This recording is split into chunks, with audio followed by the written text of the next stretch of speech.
Cà chua là một loại thực phẩm mang lại vô vàn lợi ích cho sức khỏe con người. Tuy nhiên ít ai biết được, từng có một truyền thuyết của người Philippines kể về cà chua có liên quan đến tình mẹ bao la của một người phụ nữ giàu lòng yêu thương, tần tảo, người đã chịu đựng mọi khó khăn để hy sinh cho con cái mình.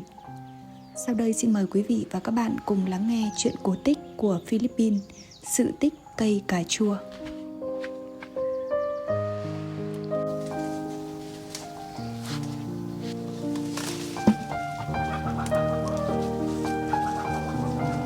Ngày xưa có một người phụ nữ tên là Camalia sống trên một hòn đảo xa xôi. Cô kết hôn với người chồng tệ bạc, suốt ngày chỉ biết rượu chè, cờ bạc cùng vô vàn những tệ nạn khác. Người chồng hàng ngày không giúp đỡ được việc gì cho vợ mà còn lấy cắp tiền của gia đình. Chính điều này đã khiến Camalia sống rất khổ sở. Nhưng may thay, Camalia có hạ sinh được những đứa con rất đáng yêu và ngoan ngoãn. Cô rất yêu thương bọn trẻ và xem các con như động lực sống cho chính mình. Nhưng do gia đình quá nghèo, hầu như không đủ tiền để mua cả lương thực, nên Camalia quyết định sẽ làm bất kỳ công việc gì, miễn là có thể kiếm tiền để lo cho con cái. Camalia bèn nhận giặt đồ cho một người hàng xóm, nhưng do công việc là giặt tay nên thường phải mất đến cả ngày mới hoàn thành. Nghe việc giặt giũ có vẻ nhẹ nhàng, nhưng thực ra nó không hề nhẹ nhàng như người ta tưởng. Đôi bàn tay của Camalia trở nên nhợt nhạt, nhăn nheo vì phải ngâm trong nước và xà phòng quá lâu, thậm chí còn sưng tấy đến đau nhức. Mỗi khi nhìn thấy con cái khóc vì đói, cô lại vực dậy tinh thần và cố gắng chịu đau chịu mệt, làm lụng bất kể công việc vất vả đến đâu. Vậy mà khi người chồng của Camalia biết vợ làm nghề giặt giũ, anh ta không những không thương vợ khổ cực mà còn nổi điên lấy hết số tiền mà cô kiếm được. Và đây cũng không phải là lần duy nhất mà người chồng này làm như vậy. Anh ta đã đem số tiền đó để thỏa mãn những thú vui của mình, hàng ngày tụ tập bạn bè nhậu nhẹt, hết chai này đến chai khác. Còn mỗi khi không nhậu thì cũng đem tiền đi cờ bạc hết sạch. Camalia biết toàn bộ điều này, nhưng những gì cô có thể làm là bất lực và đau khổ mỗi khi bị chồng hỏi về tiền nong. Một vài người hàng xóm cảm thấy thương xót cho Camalia. Họ hiểu rõ tình cảnh éo le mà người phụ nữ này đang mắc phải. Chính vì thế, họ thường cho bà mẹ đồ ăn và quần áo cũ mà những đứa trẻ nhà họ không mặc đến nữa. Đương nhiên, với những người trọng danh như chồng Camalia, anh ta đã rất tức tối. Người chồng không chấp nhận lòng tốt của những người hàng xóm và lại càng không ưa cảnh tượng gia đình phải nhận đồ ăn hay chìa tay ra xin lấy bất cứ thứ gì của người khác bỏ đi như thế. Có lần anh ta bảo vợ đừng bao giờ nhận bất kỳ thứ gì của hàng xóm, không thì đừng có trách. Vì điều này, hàng xóm xung quanh không ai còn dám chu cấp hay giúp đỡ cho Camalia và đám trẻ của cô nữa. Không ai muốn nhìn thấy Camalia một lần nữa bị quát mắng và đánh đập. Đứa con cả của Camalia lại vô cùng thương mẹ. Cô bé hiểu rõ hoàn cảnh gia đình và biết rằng mẹ không thể giữ được tiền vì sẽ bị cha cướp mất. Do đó cô bé âm thầm nhận là một công việc đánh giày trong thị trấn. Và rồi một lần nữa, người cha của em đã phát hiện ra điều này.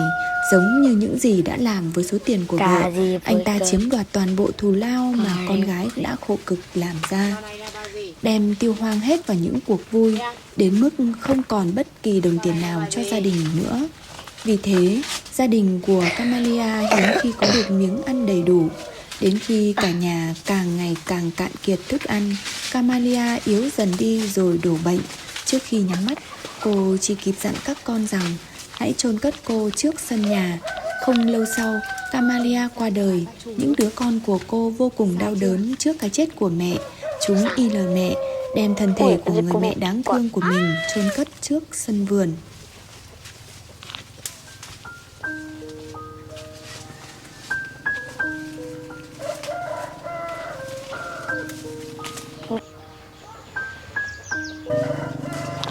Ui, hai quả nó còn bị rơi á.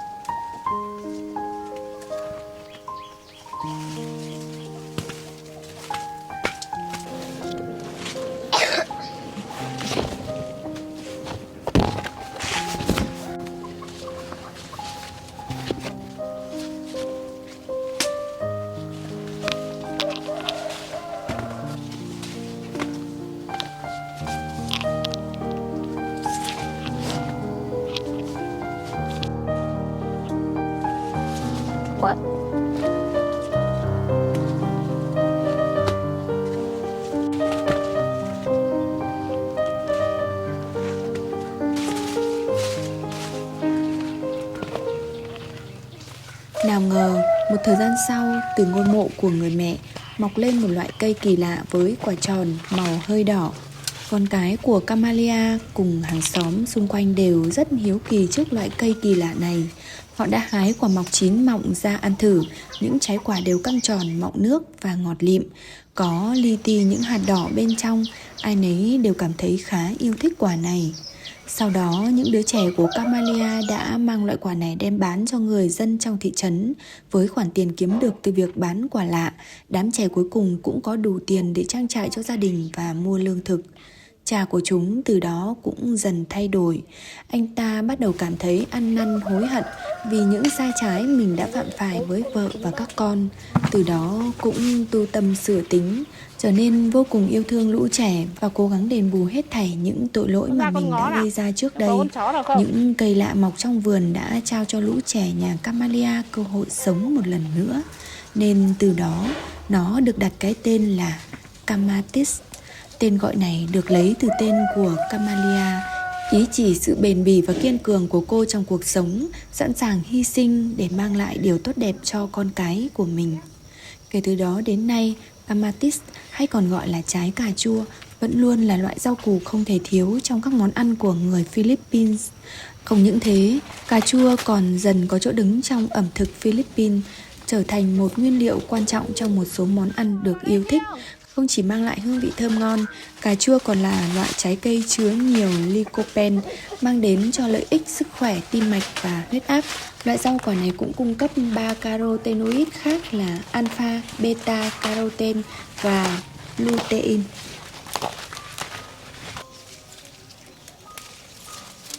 Vừa thấy ơi ơi giờ đâu rồi?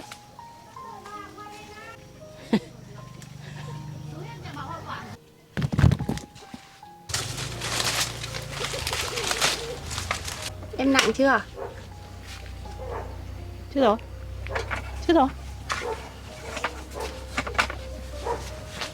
Từ từ. Đó sụn ra.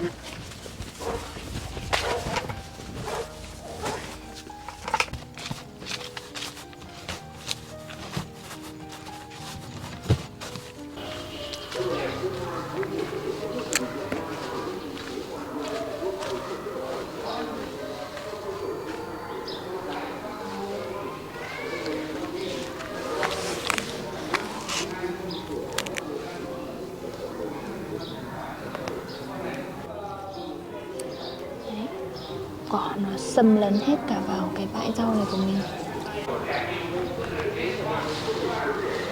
Không để ý cái giò lan này nó ra hoa rồi này. Xinh quá đi.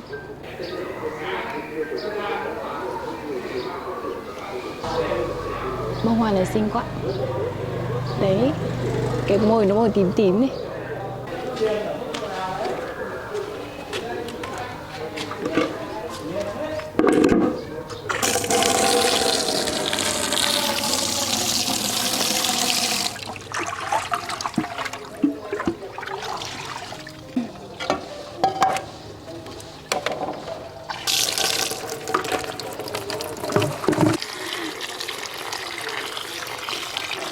Nó được phơi nắng nhiều mà, cho nên là phía bên ngoài này cái quả cà chua ấy, những cái hạt ở phía bên ngoài cái vỏ cà chua ấy thì sẽ chứa nhiều cái chất chống oxy hóa ấy. Thế là nhiều người là khi mà ăn ấy thì lại hay bỏ cái vỏ cà chua đi. Đương nhiên là bỏ cái vỏ đi ấy, bởi vì là sợ là sẽ dính về thuốc. Nhưng mà cà chua của nhà thì sẽ không có thuốc, nên là Điền sẽ tận dụng để ăn sống này, tăng chất chống oxy hóa.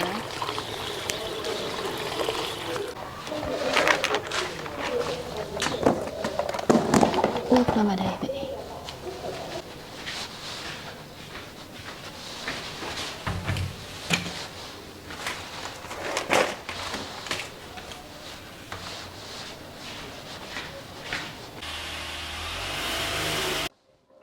Ôi, hai cái con này.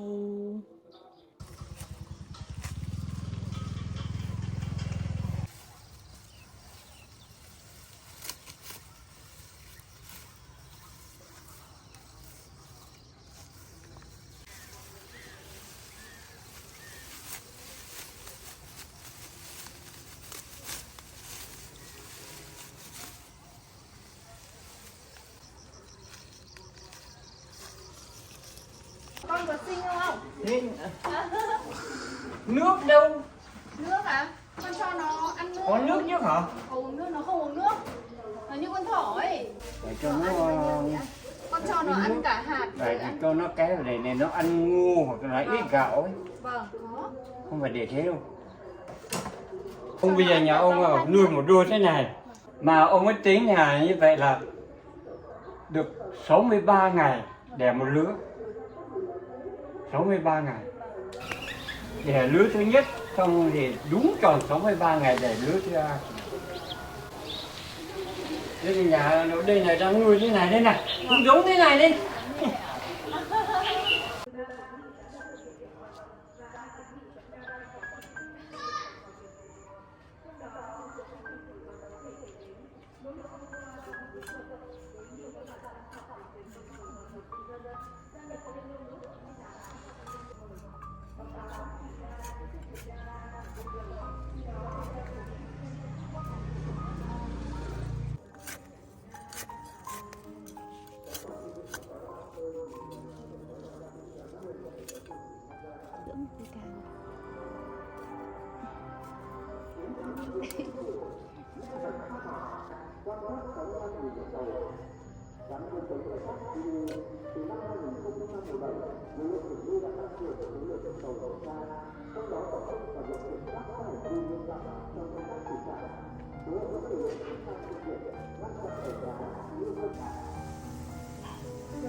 Nghề này nhà chị làm là được bao nhiêu năm rồi? Chị làm từ lúc bà làm hồi xưa về rồi ấy.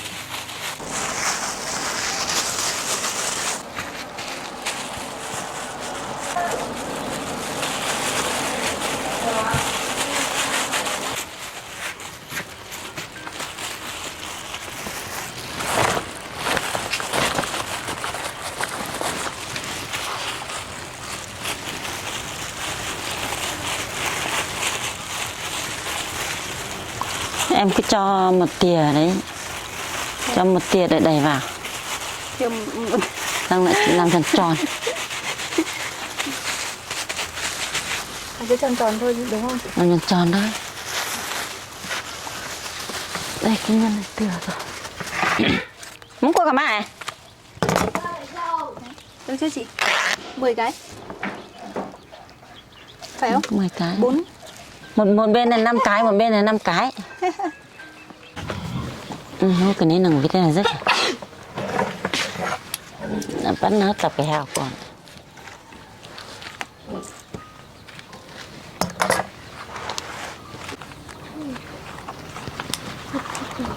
Quan tâm được chấm mẹ không? Bây giờ có mít chấm em bố có mít chấm này.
Chắc là múc vào thôi nhỉ.